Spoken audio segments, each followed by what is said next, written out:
Pre-wedding, I gave my stepdaughter a house, but she excluded me so her biological father could attend. I inform her that I will not pay. My stepdaughter and I are having a tough time. Sarah, her mother, and I married 15 years ago. Emily, my first wife, died of cancer at 45. Emily and I were high school sweethearts and married for 25 beautiful years.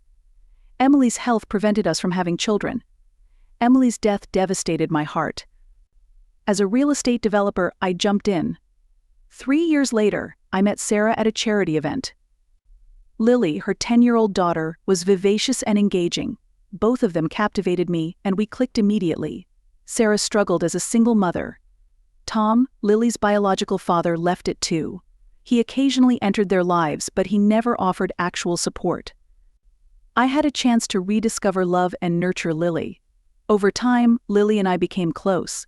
I attended every milestone, helped her with schoolwork, and attended school activities. I funded her college because I wanted her every chance.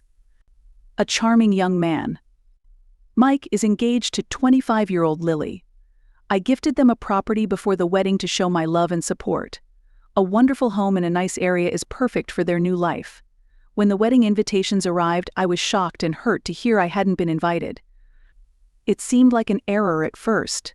Lily would never purposefully exclude me from her wedding after all these years. Forget it. I thought Lily considered me a father, but I've always treated her like a daughter. It's unclear if I should return their house, which I gave them. Money isn't everything. Luckily, money isn't an issue. That is the core issue. I feel unloved and betrayed. Am I overdramatic? Should I tell Lily? However, should I return my gift if I must accept her decision? My first meeting with Lily is still fresh. She huddled behind Sarah's legs, nervous. She let me in gradually. Her excitement when she balanced on her own after I taught her to ride a bike without trainer wheels will always be with me. I comforted her on her first day of high school about establishing friends. I consoled her after her first heartbreak at 16 by sitting with her, offering her ice cream, and listening to her cry. Equally vital were our customs. Family game night was every Sunday. Lily always played the banker in Monopoly. And we teased her for taking it so seriously. For her 18th birthday, I surprised her with a car. Simple, reliable, unassuming. I'll never forget her pure joy when I gave her the keys. The family cheered when Lily received her college admission letter. She hugged me and said, "Thank you, Dad," into my ear. It meant everything to me because it was her first time calling me Dad. All these recollections make the present situation worse. Who could forget our couple's journey? I can't imagine missing her wedding and the father-daughter dance. As far as I can remember, family is more than meets the eye. Love and support are all that matter. Supporting each other amid any storm. It seems Lily shared my feelings. Everything is now scrutinized. A part of me wants to rush up to her and demand an explanation. I'm afraid of what I might hear. What if she denies fathering me? Is she saying I'm not family? Sarah seemed reluctant to act after we discussed it.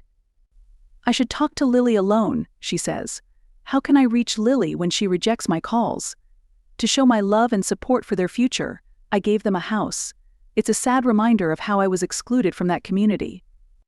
Removing it feels small, yet leaving it indicates I accept her ignoring me. I never imagined this. When I married Sarah and became part of her life, I promised to be Lily's father. I've loved her like a child for 15 years. It pains my heart to see anything quickly ignored. Will I be wrong to regain the house? Is it wrong to want recognition for my influence on her? Should I let her have her wedding and tolerate my absence? I'm perplexed and need another's viewpoint. Memory refresher. Since my last post was a week ago, I wanted to update you. Your advice and help are much appreciated. Your input has been vital throughout this tough time. I thought long and hard before telling Lily about her wedding invitation. The task was harder than I expected. Lily avoided my gaze. No one answered her calls or texts. It seemed she had become an extraterrestrial. I needed explanations from my wife Sarah when I was angry and wounded. Her words silenced me. He abandoned Lily and Sarah when she was a kid, but Lily wants her biological father Tom to attend the wedding. Sarah says Lily and Tom have been in touch for a year. He unexpectedly returned to her life, claiming to have changed and wanting to apologize. Sarah claims Tom wanted Lily again, also attending her wedding. My mind exploded. Tom had long disappointed Lily. These hours soothing her after his broken promise to visit are still fresh in my thoughts. Tom missed them, but I was there for her first heartbreak, high school graduation, college acceptance, and every other moment. Tom has a poor parenting record. He was late with child support, missed most holidays and birthdays, and seemed to put himself before his children. His sudden change in opinion puzzles me. Knowing Lily had been covertly talking to Tom for a year was far worse than not being invited to the wedding. I thought Lily and I were close and she could tell me anything. I felt cheated when I realized she had kept this hidden for so long. My ambition is to emulate Lily. I understand the strong desire to reconnect with a biological parent. How can she leave me after all we've been through with my love and support? I remember a certain event when Lily was 14. At her school's father-daughter dance, Tom promised to take her. Lily became optimistic. Finding the right garment takes weeks. Tom missed the dance's date. Nobody mentioned it. I found Lily crying in her room, dressed for the occasion. I immediately put on a suit and went to the dance with her. Lily seemed unaffected by Tom's absence as we enjoyed a wonderful day. When I put her to bed, she said, "You're the best dad ever," as we cuddled. How could she forget such moments? Lily also needed braces on occasion. Tom promised to pay. He was absent when it counted. I immediately acted to get Lily dental care. I attended all of her 2 years of orthodontic sessions, bought her ice cream to soothe her weary muscles after painful adjustments, and experienced her excitement when her braces were removed. The present pain is exacerbated by these memories. Why would Lily choose Tom over me after all we've been through? Throughout her life, I have been by her side through every big occasion, whereas Tom has only broken promises. After making up my mind, I need to talk to Lily. I must fix this issue now. I invited her to meet by seeking a meeting and making it clear that I would have to make difficult decisions about my position in her life and the wedding present if she declines. I hope she agrees to meet. I must understand her thinking and express my deep hurt from her actions. Would you call my yearning for a showdown crazy? Should I let her have her wedding and tolerate my absence? I think about our relationship while waiting for Lily's response. As she learned to drive my old sedan, I spent hours in parking lots teaching her. When I think about the late hours we spent on her college applications and her first choice's acceptance letter, my heart sings. I felt her tears as she muttered, "I'm going to miss you, Dad," as we hugged goodbye, remembering her dorm relocation. Her current behavior is even more puzzling after these memories. She ignores her longtime affection and support. Does biology really pull so hard? Have I unwittingly disappointed her as a father? My feelings regarding Tom are also unclear. I still blame him for unexpectedly returning to our family after years apart. Alternatively, I feel sorry for Lily. Will he disappoint her again? Should I pick up the pieces again? My feelings are mixed as I face Lily. It aches, worried and confused. My affection for her endures. I must put my emotional health first, even though I want to help her. After talking to Lily, I'll update you. Your unflinching support throughout this difficult time is much appreciated. Revision 2. I am back to update my stepdaughter Lily's tale. I'm still trying to understand what happened since my last update. Lily finally met me after my ultimatum. In a neighborhood coffee shop, I felt comfortable discussing the unpleasant topic.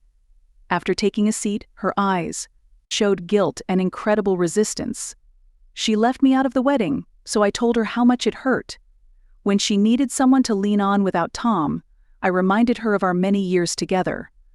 "Lily, I told her I've supported you since you were 10. From homework help to driving lessons, I was there for you in college. Your therapy is adopted daughter-like. How can you ignore me now?" Lily's reaction shocked me. "I am grateful for everything you have done for me," she said. "However, Tom is my biological father. He wants to fix things, so I'll let him." The sound was fantastic. I asked, "What about the numerous occasions he failed you, those birthdays he missed? His unpaid child support. Does it matter?" "You know what? People may change," she added. "Now he's changed. Interested in spending time with me." A rage wave hit me. I reminded her that I had paid for her college tuition and supported her throughout her childhood. After growing up and finding her footing, she wanted to ask her ex-boyfriend to be her best man. Lily then presented another shocker. She said Tom will cover wedding costs. He wants to lead and be responsible. I couldn't endure it. I think Tom should be allowed to take over all your fatherly obligations now if he wants to. I won't pay for this wedding. Forget the house I gave you. Lily's expression changed. It appears she wasn't expecting this response. She wanted me to attend the wedding but tried to say I wasn't invited. I had already felt the effects. Standing, I prepared to leave. I started by telling Lily, "You've always been my daughter," while we talked. You probably felt conflicted about being your father. I guess I was wrong. I hope Tom meets your expectations today. Then I left the coffee shop. The return trip was hazy. I told Sarah when I got home. Despite her sadness, she understood Lily's desire to see her biological father. But she acknowledged Lily's unreasonable and nasty behavior. I called my lawyer to start regaining the house. Principle matters more than money. Someone who doesn't consider me family shouldn't receive my large gift. Looking back at our conversation, Lily has changed so much. The defiant coffee shop teen was nothing like the terrified little girl who would crawl into my arms during nightmares. The same goes for the teen who proudly brought me her first A on a difficult arithmetic test. I attended Lily's high school graduation. She grinned heartily and gave me the thumbs up as she crossed the stage for her diploma. "I couldn't have done this without you, Dad," she said to me as we embraced firmly at her graduation celebration. "Lily, where are you?" The number of times Tom has failed Lily in the past is another thought that keeps popping into my head. On her 13th birthday, he had planned to take her camping. But he changed his mind right before the big day. In the end, I took her and showed her the ropes of camping, including how to pitch a tent and cook marshmallows over an open fire. Or the time he promised to assist her with moving into her college residence hall, but failed to do so. I helped her settle into her new room by carrying boxes and arranging her furnishings. Tom steps in with assurances of transformation and financial support, and all of a sudden, he becomes the ideal father figure for her. After sticking by her side through the good times and the bad, this feels like a personal attack. I have to ask myself if I'm being too critical. Maybe I should be more severe. I get that Lily wants to reconnect with her biological dad, but then I think about the pain Sarah felt when Tom left them when they were little, and how much we've all worked so hard to create a loving family. It seems as though Lily is carelessly discarding all of that. Taking back the house and cutting off wedding funding could seem like an overreaction or selfish move to others. But I think Lily has already decided. Our history together is irrelevant because she chose Tom over me. I have to safeguard my mental and financial well-being even when it's painful. Lily wants to get back in touch with her biological dad. Should I have been more accommodating to her wishes? I have to stand firm, even though I'm still torn. I will provide another report in the event that anything noteworthy occurs. Your encouragement and wise counsel have been invaluable to me at this trying time. Version 3. Hey there everyone. My previous update was 6 months ago, so I thought I'd fill you in on what's transpired since then. Much has transpired, and I am still in the process of comprehending all of it. In the aftermath of my argument with Lily, I decided to reclaim the house and stop contributing financially to the wedding. Those were trying times. Sarah was conflicted between being there for her daughter and for me in my time of need. Our relationship deteriorated to the point where Sarah chose to temporarily relocate to be with Lily while the wedding was being planned. Tom, as intended, escorted Lily down the aisle at the ceremony. Naturally, I wasn't there, but I did hear rumors from people we know. They assured me that the ceremony was lovely, but that everyone could feel the underlying tension. Sarah and Lily remained silent for some time. To divert my attention from the anguish of losing my loved ones, I dove headfirst into my job. The truth will out, I must admit. It was a trying and lonely period.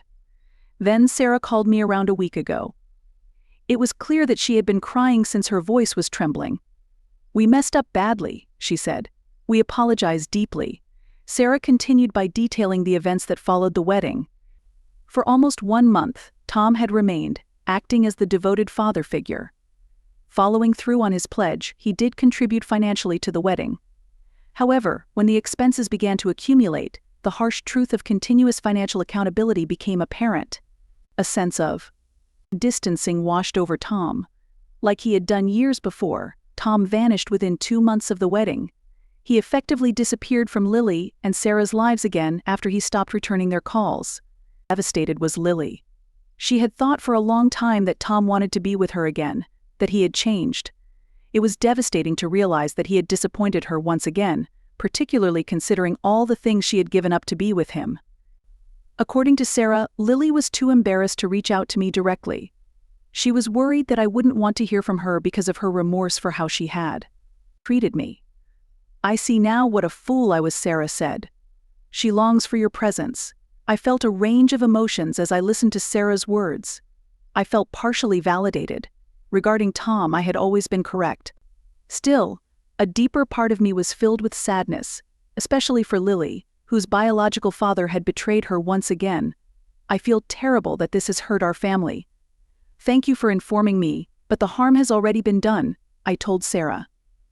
"The events of the past 6 months cannot be ignored. I should give Lily another chance." Sarah begged me to think again. It didn't sway me. I said that I need time to process this, not that I will never forgive Lily. "The decision is hers, and we must all face the repercussions." Sadness was the tone we used to finish the call. Sarah was informed that she was welcome to return home whenever she felt prepared, but I requested additional time to contemplate re-establishing contact with Lily. Even as I type this last post, my mind is still trying to make sense of everything that has transpired. A part of me wishes I could just hug Lily and reassure her that everything will be well. On the other hand, I still have a wounded and furious side to myself. Some of you may feel I'm being unreasonable and that I ought to just let go and go on. Unfortunately, trust isn't something that can be readily repaired once it's broken. I need some space to recover and consider my options for moving forward. I am currently attending to my own needs. I'm attempting to put Lily out of my life and am seeing a therapist to help me process my emotions. I think it's essential, but it's not simple. For everyone's encouragement along the way, I am eternally grateful. Your insights and counsel have been priceless. What is ahead is anyone's guess, but I want to meet it head-on and with grace and strength.